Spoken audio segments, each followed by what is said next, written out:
Hello, everybody. Welcome to this week's Protection Update, Friday, the 10th of December, 2021. Now, this week saw what I think is going to be the last protection conference in the shape of Protection Review. There have been quite a few recently, and if you take a look at any of the trade press, you'll see some stories about all the various different bits and pieces and highlights that happened on the conference. And there was an article from John Brazier in Cover Magazine who posted an article just yesterday, which was off the back of the conference, and it asked this question: does a sales culture have a place in protection? I was quite curious about that, so I opened up the article, and this was actually off the back of an interesting debate at the conference, which really asked the question of a sales culture in the context of a non-advised distribution channel.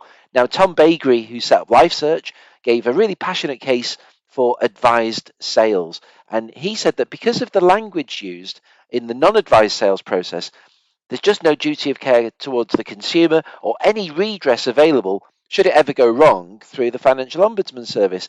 And while our industry will continue to evolve, we're going to be serving a younger demographic who won't always see the benefits and value of proper financial advice. My question is, what are we doing right now?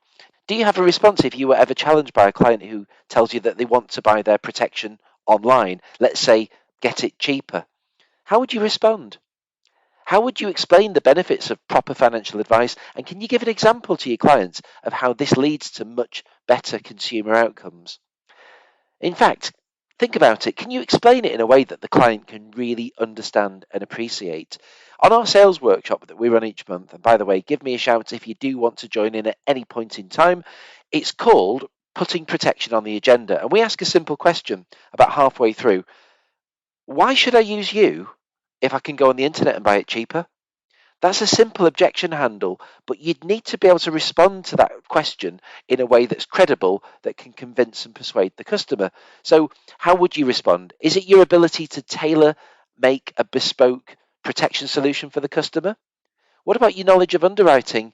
It's different across different providers, and we know that. So, can you demonstrate your level of expertise to help convince a client that you can find the best possible solution for them?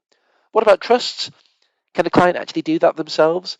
Again, can you explain the benefits of trust and your ability to take care of that most crucial component in that whole protection setup? There are so many reasons when you start thinking about it that you can easily demonstrate why talking to you is so much better than them trying to do it themselves.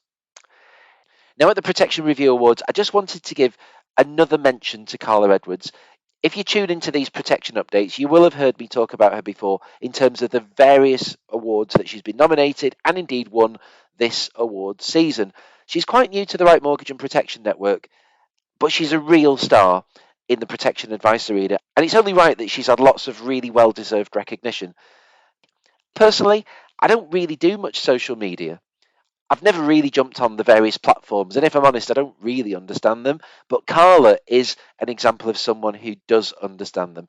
She's an example of someone who does things in a really modern way using social media to promote the need for protection. And it must be working because obviously, Carla, you're doing great. So I just wanted to give you a shout out there, Carla. On Wednesday night, Carla was actually nominated again for another award. She didn't win it this time, but it has been a great season, and I think it's only right and proper that we give her a really big mention. So amazing, really, really well done. And one final thing: if you want some inspiration about how you can get protection front and center of your business as we start looking forward to 2022, why don't you go and visit Carla's website? It's theprotectionparent.co.uk. And perhaps you can find out how to bubble wrap your home, or perhaps find out what Love Cover is all about. Next, I just wanted to give you a heads up about Guardian, who have just recently launched some really good improvements to their added value benefits. Now, we know that Guardian have something called Halo built into their proposition. Now, if you don't know what this is a support service which gives customers access to lots and lots and lots of different services. I'll name a few of them, including face-to-face second medical opinions from a UK consultant, support with returning back to work, estate planning following a terminal illness diagnosis, or even help to draw up powers of attorney, and there's loads more in there. It's really good.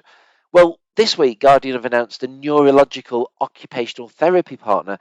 I'm not sure how many of these are actually available via protection plans at the time of this recording, but this new service will give clients and their families access to specialist advice and support to help them navigate the challenges of a neurological diagnosis. We're talking here support for clients who are diagnosed with Parkinson's disease, motor neurons disease, a stroke, or it could even be an injury to the brain, spine, or central nervous system.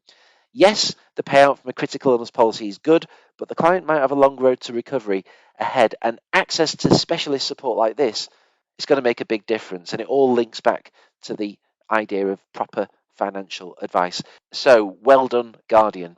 Now, Guardian have actually released a new sales aid which does explain this in a little bit more detail. So, I've added a link to that in this week's protection updates. And finally, as we wrap things up, I think I've got 2 more Protection Insight podcasts to release before we get to Christmas. I don't know how many we've done this year. It must be over 30. Well, this week I actually sat down with Paul Shepherd from Cirencester Friendly, and we recorded a Welcome to Cirencester podcast.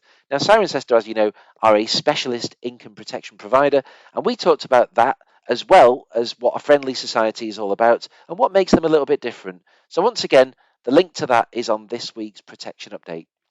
So that's it from me for another week. Have a super weekend, and I will see you soon.